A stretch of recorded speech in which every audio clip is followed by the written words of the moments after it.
Bonjour mesdames, bonjour messieurs, merci d'avoir accepté l'invitation de la tribune pour cet événement Think Tech Summit. Marine, on a hâte de vous entendre, de vous écouter pour mieux découvrir ce qui nous attend pour l'avenir en ce qui concerne l'énergie sur le continent européen. Bonjour, merci de nous rejoindre à cette table ronde qui portera donc sur l'énergie et plus spécifiquement sur comment faire émerger des alternatives innovantes aux énergies fossiles.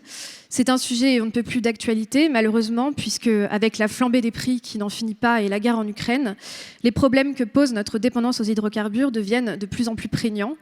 Pour notre souveraineté énergétique, le terme est d'ailleurs à la mode, mais aussi pour le pouvoir d'achat des citoyens et bien évidemment pour préserver notre climat, puisqu'on sait que les combustibles fossiles sont les principaux contributeurs au réchauffement de l'atmosphère. Donc pour en discuter et pour discuter des solutions que peuvent présenter différentes entreprises, je reçois aujourd'hui 3 intervenants. Clotilde Kilicini, directrice de la clientèle entreprise de la Banque commerciale en France de BNP Paribas. Mathieu Lefebvre, PDG de Waga Énergie, une entreprise iséroise spécialisée dans l'épuration du biogaz. Et Sylvie Géano, PDG de Dalkia, filiale d'EDF. Dalkia qui est un des leaders des services énergétiques en France.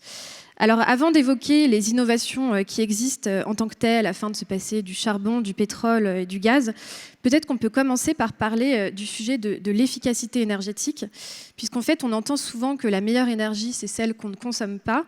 Et je sais que Sylvie Géano chez Dalkia, c'est un sujet sur lequel vous travaillez. Pourquoi c'est si important et qu'est-ce que vous faites sur ce sujet-là ? Bonjour à toutes et à tous. Oui. On travaille sur des services énergétiques et une partie de ces services énergétiques est consacrée à consommer le moins possible. Et c'est d'autant plus au cœur de l'actualité, hein, vous l'avez dit, si on consomme moins, on consommera aussi moins de gaz, peut-être de gaz russe. Et donc, on travaillera aussi sur notre souveraineté énergétique. On travaillera aussi sur la transition énergétique parce que la transition énergétique, c'est quand même aussi pour la réussir du consommer moins et du consommer bas carbone. Et puis, on travaillera aussi sur le fait de dépenser moins. Donc, l'efficacité énergétique, j'aurais envie de dire aujourd'hui, c'est urgent. Il nous faut absolument économiser l'énergie, c'est au cœur des débats aujourd'hui, au cœur des débats un peu du passage de l'hiver aussi dans cette crise. Et moi, j'espère que cette crise de l'invasion de l'Ukraine par la Russie va être un accélérateur de transition énergétique plutôt que l'inverse, avec l'idée qu'on reconsomme finalement de l'énergie carbone en local. Alors, qu'est-ce que ça veut dire ? La première mesure à faire pour économiser l'énergie cet hiver, c'est de baisser les températures. On entend beaucoup parler de ça. Passer de 21 degrés, là, le confort à la maison qu'on a un petit peu tous, à 19 degrés, qui est au fond la température légale, ça nous ferait économiser 20 TWh. Quand on sait qu'on consomme plus de 400 TWh, c'est juste pas négligeable. Et je parle de ça parce que finalement, je fais un petit peu un appel à toutes les startups finalement qui nous regardent ou les start-upers parce que l'innovation, elle peut être absolument énorme en matière d'économie d'énergie. Comment on baisse sa température ? Alors c'est facile, on tourne son thermostat, mais c'est pas que ça. Parce qu'il faut changer nos comportements pour faire des économies d'énergie.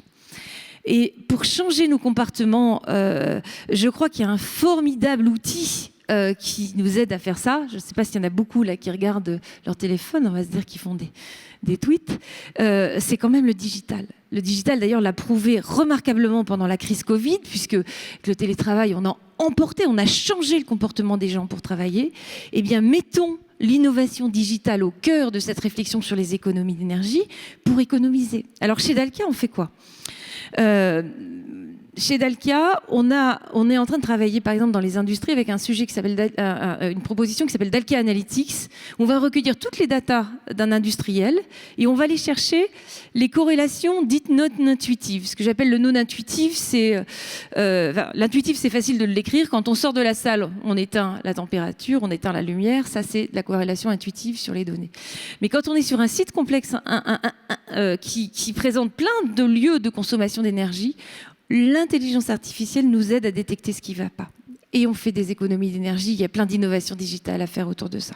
Dans les bâtiments, on est en train de travailler avec la SNCF pour faire ce qu'on appelle du BIM-GEM. On a fait des jumeaux numériques des gares. On va essayer d'en équiper jusqu'à 122 là pour démarrer.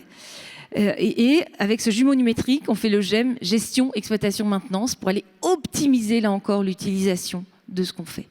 Et puis à la maison, c'est le smart home. C'est comment on programme tout, comment on programme ses comportements, comment on efface ses températures, ses machines à laver, etc., qu'on met la nuit, qu'on programme. Donc moi, j'appelle effectivement un grand mouvement d'innovation autour des économies d'énergie et dès l'hiver prochain.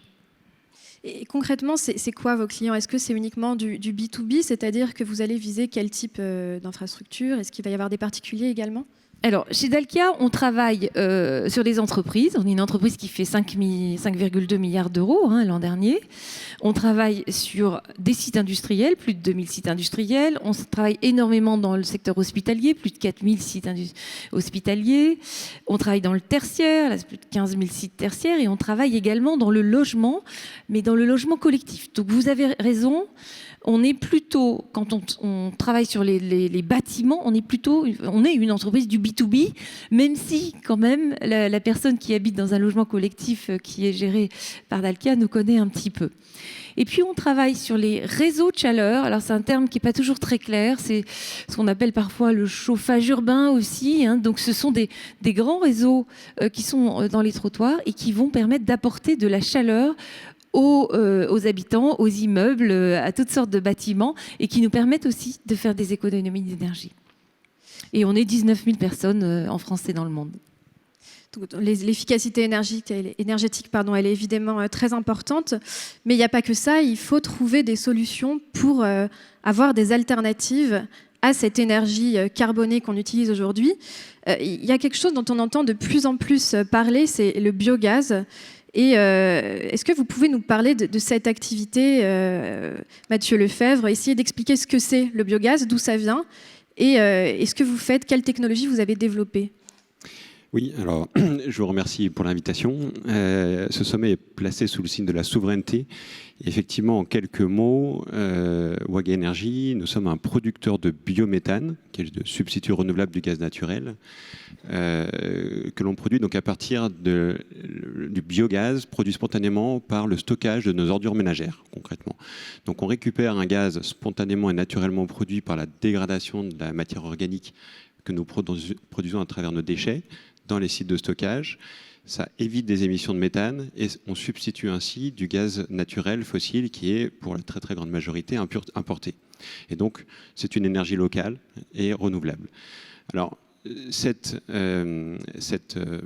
énergie aujourd'hui est produite grâce à une rupture technologique. Et pour bien comprendre d'où vient, quels sont les fondements de cette rupture technologique, il faut d'abord, je dirais, poser correctement le problème. L'énergie telle qu'on la voit aujourd'hui, notre lecture du monde, 85% de l'énergie que nous consommons provient des énergies fossiles. Donc pétrole, gaz, charbon. Une petite partie provient des énergies fissiles qui ont la même caractéristique d'être finies et de produire des déchets. Ces énergies étant finies, il faut trouver une alternative. L'essentiel de l'énergie que nous consommons est consommé sous forme de chaleur et de transport. 85% à peu près. L'électricité spécifique qui nous éclaire aujourd'hui, c'est une partie relativement infime de notre mix énergétique. Donc quand on est face à ce constat d'avoir un mix énergétique qui n'est absolument pas durable, fini, il faut trouver des alternatives. Alors on a une chance inouïe en France d'avoir un pays qui est extrêmement riche en énergie et très varié. On a du vent, du soleil, des montagnes et le plus gros potentiel de production de biomasse d'Europe, grâce à nos terres arables. La biomasse est une ressource d'énergie extrêmement intéressante et notamment, on va dire, la biomasse cellulosique, donc la peau de banane, le reste d'assiette, les déchets issus de l'agriculture, produisent un gaz énergétique qui est principalement composé de méthane. Ce même méthane qu'on apporte aujourd'hui de mer du Nord, de Russie ou d'Algérie. Ce méthane, produit à partir de biomasse, n'aura aucun impact sur le climat et peut être largement produit et donc répondre à nos besoins énergétiques dans le domaine du transport et de la chaleur, puisque c'est une énergie aujourd'hui largement utilisée pour ça et nous avons toutes les infrastructures existantes.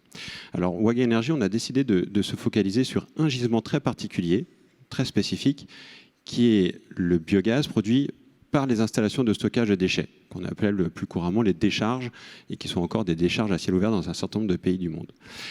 La problématique de ce biogaz spécifique, c'est qu'il est très pollué. On ne maîtrise pas ce qu'on met dans la poubelle au quotidien.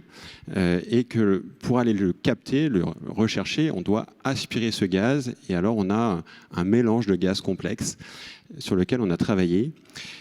Et la rupture technologique donc, qui est née de cette problématique identifiée, à la fois lutter contre les émissions de méthane et substituer du gaz fossile par du gaz renouvelable, c'est un couplage de séparation par membrane et de distillation cryogénique. C'est un petit peu complexe, mais c'est le fruit de nos années de recherche et développement au sein du groupe Air Liquide qui nous a permis d'amener cette technologie, de développer cette technologie pour cette problématique identifiée.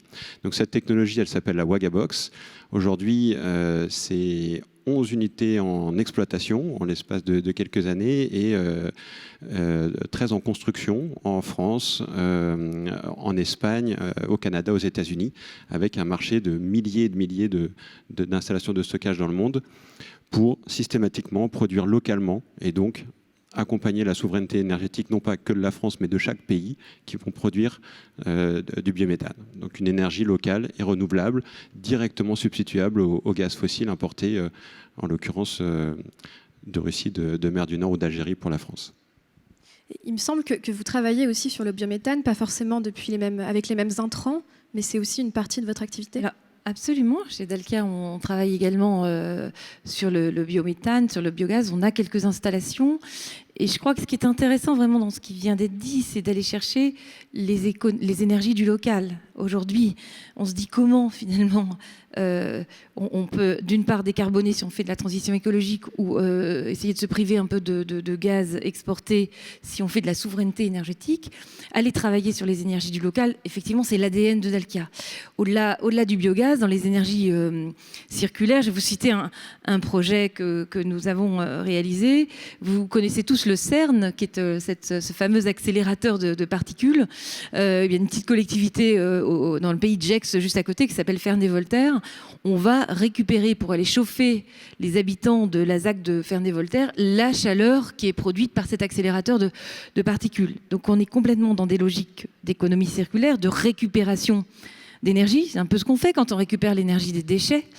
Et en plus, on ajoute, et comme on est dans un sommet de l'innovation, je crois que on ajoute l'écosystème est beaucoup plus compliqué que ça. On rajoute du photovoltaïque pour faire de l'électricité verte, on rajoute des systèmes de stockage pour quand le CERN tourne la nuit, eh bien on peut récupérer cette chaleur qu'on va restituer le jour.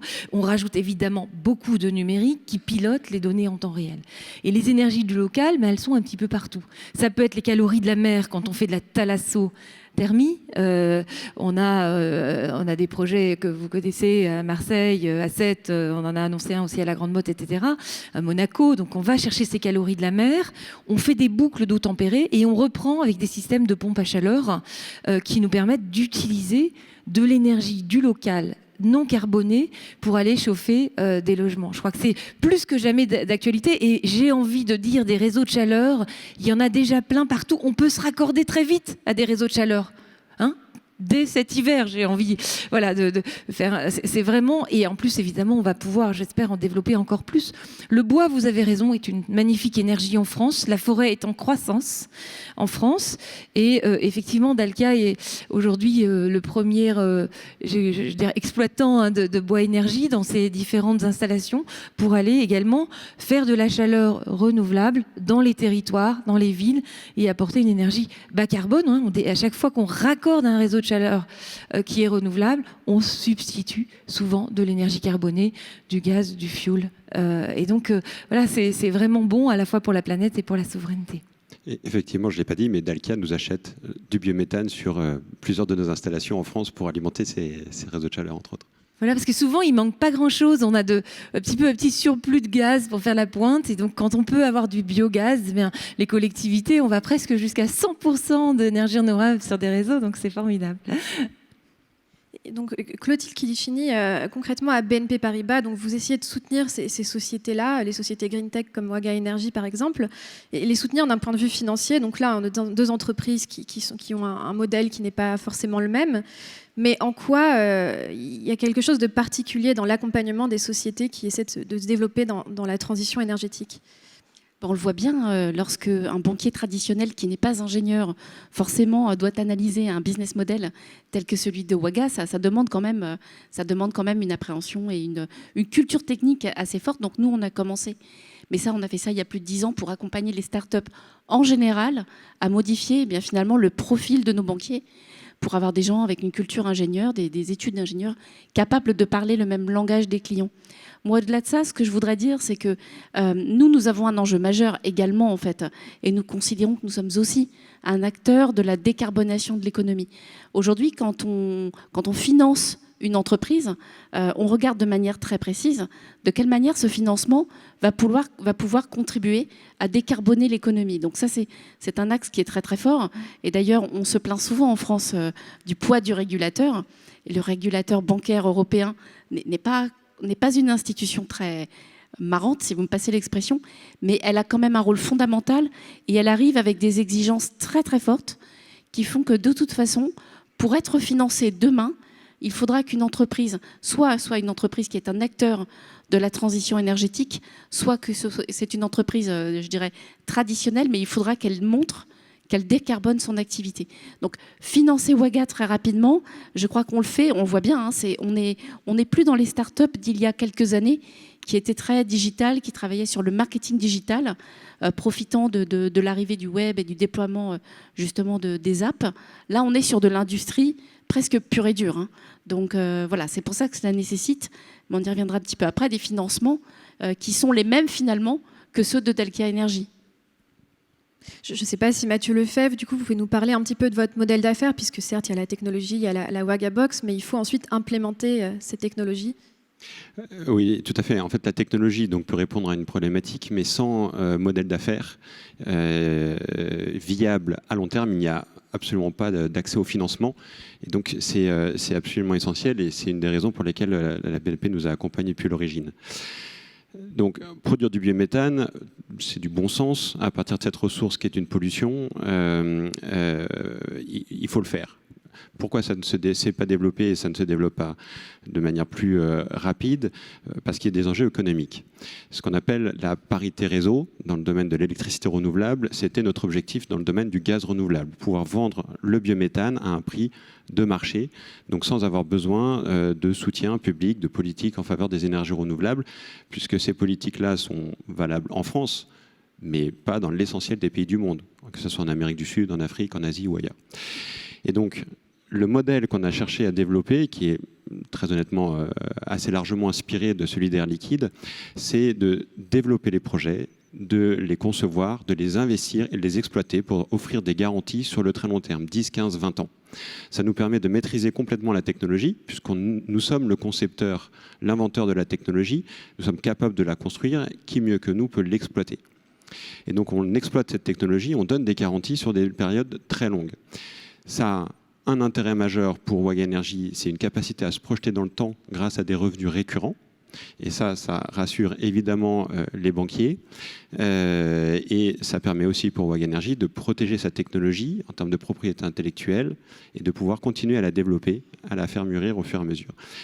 Pour les opérateurs des installations de stockage de déchets, que sont les Veolia, Suez, Paprec, Séché ou les collectivités locales, pour eux, c'est, je dirais, que du bénéfice. C'est-à-dire qu'on transforme une pollution en un revenu, en une ressource. Ça fait alchimiste, mais c'est la réalité. Et en aval, pour les utilities, pour les énergéticiens, on propose une énergie renouvelable à un prix qui est extrêmement compétitif, puisque c'est le biométhane le moins cher du marché. Donc ce modèle d'affaires, il fait partie intégrante de la solution et il a été donc complètement intégré au moment de proposer cette rupture technologique sur le marché. Sans ce modèle d'affaires, je ne pense pas que cette technologie Wagabox, qui aujourd'hui fonctionne à merveille, aurait pu trouver son marché et se développer. Alors, ce modèle d'affaires a un impact direct d'un point de vue capitalistique. C'est très cher. Enfin, c'est très cher. Pour une jeune start-up industrielle, une petite usine, c'est à peu près 3 millions d'euros. Une grosse, ça va être 10, 15 millions d'euros. Et donc, il faut trouver des capitaux importants. Et donc, le concours de banques, de la BPI, de la BNP et de tout un tas d'autres partenaires financiers est absolument nécessaire. Et je dirais pour aller encore au-delà de ça, et pour déployer cette technologie au niveau mondial, nous sommes introduits en bourse en toute fin d'année dernière, accompagnés là encore entre autres par BNP, pour aller chercher les moyens et faire le levier en termes de financement pour déployer ces solutions de la transition énergétique. Je ne sais pas si vous pouvez aussi donner d'autres exemples, par exemple du déploiement concret sur les territoires de ces green tech. D'abord, outre l'Isère, qui semble être un écosystème autour de l'hydrogène aussi, très important. Oui, le déploiement est vraiment ancré dans les territoires. Il est partout. D'ailleurs, nous sommes partout aussi. Les chargés d'affaires dont je parlais tout à l'heure, on en a une centaine. Ils sont dans 65 points en France. Au-delà de ça, ce que je voudrais dire, c'est qu'effectivement, les financements, l'equity est très important aussi. Le seul bilan des banques ne pourra pas suffire à financer la décarbonation des entreprises. Donc, c'est très important de regarder l'accompagnement en fonds propres. Donc, nous, on le fait de manière directe. On investit en fonds propres dans certaines sociétés. On le fait aussi, par exemple, on a lancé un fonds avec Solar Impulse. Là, c'est plus les clean tech, mais on a investi avec eux 150 millions d'euros pour financer les entreprises. Après, évidemment, il y a la dette bancaire et puis il y a le marché. Et le marché, 8 opérations ont été faites dans le domaine des green tech l'année dernière. Nous, on en a accompagné 6, donc on a, je pense, maintenant une bonne expertise. Mais voilà, on voit bien qu'il n'y a pas de réponse unique. Mais il y a pour le coup tout un écosystème et toute une chaîne de valeur qui sont très importantes. Et puis il y a les grands corporates qui peuvent accompagner aussi. Nous, on a comme stratégie de déploiement là maintenant très très vite le fait de proposer, de faire rencontrer des green tech et des clean tech avec des grands corporates, et notamment dans le sujet d'ailleurs des économies d'énergie liées à l'usage des bâtiments immobiliers par exemple.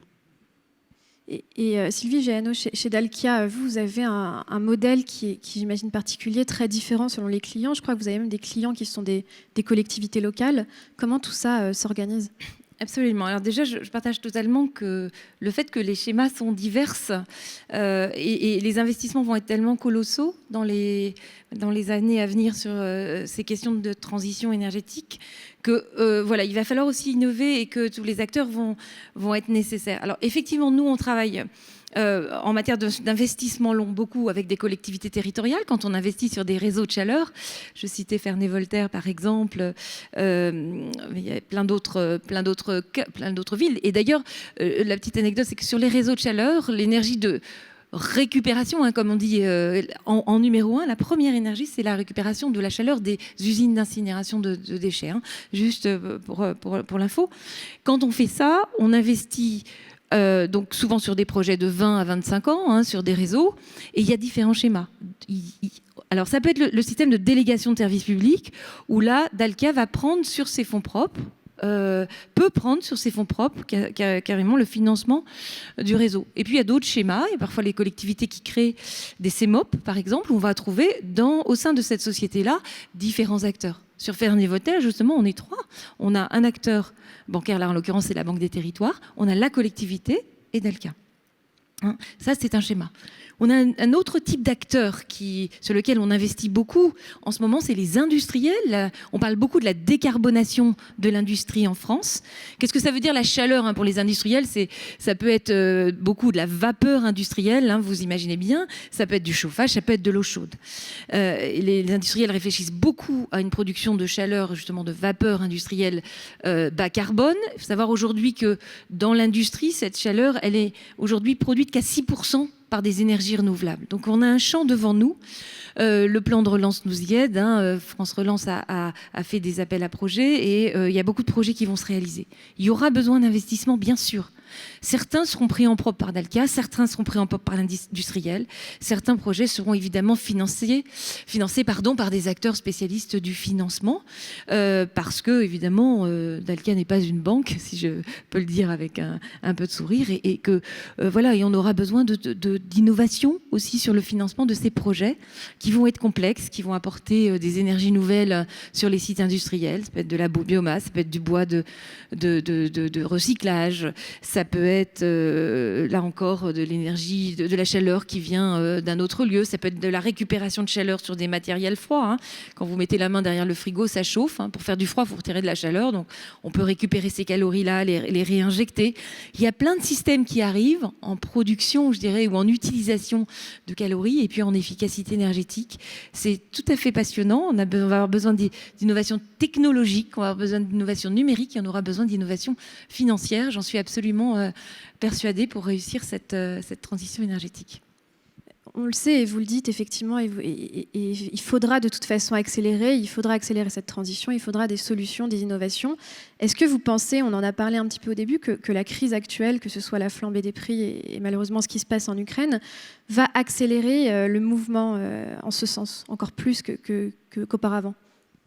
Moi, je veux le croire. Je veux vraiment le croire. C'est vrai qu'on entend de ci, de là, tel pays qui prolonge sa centrale, charbon, etc. Mais je veux croire, en tous les cas, que nous allons saisir cette opportunité pour décarboner l'économie, décarboner... J'entends plutôt ça autour de moi. Mes clients vont rechercher à comment on économise, comment on se raccorde au réseau. Alors, je parle beaucoup de chaleur parce que... Alors, l'électricité renouvelable, c'est important, évidemment, aussi, parce que c'est moins connu. Il faut savoir que la production de chaleur, ça consomme la moitié des énergies, à peu près, en France. On le sait un peu moins. Et donc, c'est très important de s'intéresser à cette production sans émettre de CO2. Donc, moi, je veux croire, effectivement, que ce sujet de la souveraineté énergétique nous fait accélérer la transition écologique. Et juste un petit clin d'œil, pour réussir ça, on aura besoin aussi, parce que je sais que vous avez aussi parlé de ressources humaines durant cette journée, on aura besoin de compétences. Et donc, je fais aussi appel aux talents qui veulent s'engager sur ces métiers-là. Ça va être juste essentiel. Et Mathieu Lefebvre, vous pensez que le biogaz aura toute sa place, le biométhane aura toute sa place dans cette transition ? Pour moi, c'est absolument évident. Les trois grands piliers de la transition, c'est l'efficacité énergétique, clairement. L'électricité renouvelable, ça les gens le reconnaissent relativement, l'hydraulique, le photovoltaïque, l'éolien, et le gaz renouvelable, pour justement répondre aux besoins de chaleur et de transport. Puisque les autres énergies, que ce soit le pétrole, le gaz, le charbon ou l'uranium, sont intégralement importées. Donc oui, on met enfin le doigt, encore plus le doigt sur un sujet qui est majeur, qui est l'énergie, qui est absolument passionnant. Comment produire d'un point de vue domestique pour aller vers la souveraineté nos énergies de demain, le gaz renouvelable en fera partie. Ce qui est très intéressant avec cette crise, c'est que le gaz renouvelable, donc le biométhane produit par WAG Énergie, est bien moins cher que le gaz d'aujourd'hui. Et donc, pendant longtemps, on a entendu les énergies renouvelables, et notamment le gaz renouvelable, c'est trop cher, c'est plus cher que le gaz fossile. Aujourd'hui, plus du tout, dans la configuration actuelle. Et aujourd'hui, on est capable de sécuriser des contrats de 10, 15 ans, 20 ans, à des tarifs qui nous permettent de développer des projets, notamment dans le reste du monde, sur nos sites grâce à cette technologie. Et donc, on espère que ce cliquet va être... je dirais pas éternel, mais va changer les choses durablement. Et on voit que le gaz est essentiel pour la transition. Je me permets un petit rebond parce que vous avez fait un petit clin d'œil à l'uranium. Il faut quand même avoir en tête que l'électrification des procédés sera aussi un axe très très fort de la transition énergétique. Et voilà, et c'est un sujet quand je parle de pompe à chaleur, on va être aussi beaucoup sur des matériels électriques, évidemment toute la question du transport, mais ça va être un sujet aussi très très important. Sûr. Mais on ne pourra pas tout électrifier, j'imagine, d'où l'intérêt évidemment de garder des usages. Bien sûr. Parfait, écoutez, merci beaucoup à vous trois. Et je vous invite à rester pour la table ronde sur les NFT. Merci beaucoup Marine Godelier pour cette rencontre. Merci beaucoup mesdames, merci beaucoup monsieur pour cet échange lors de ce Think Tech Summit. On est en direct sur la tribune.fr.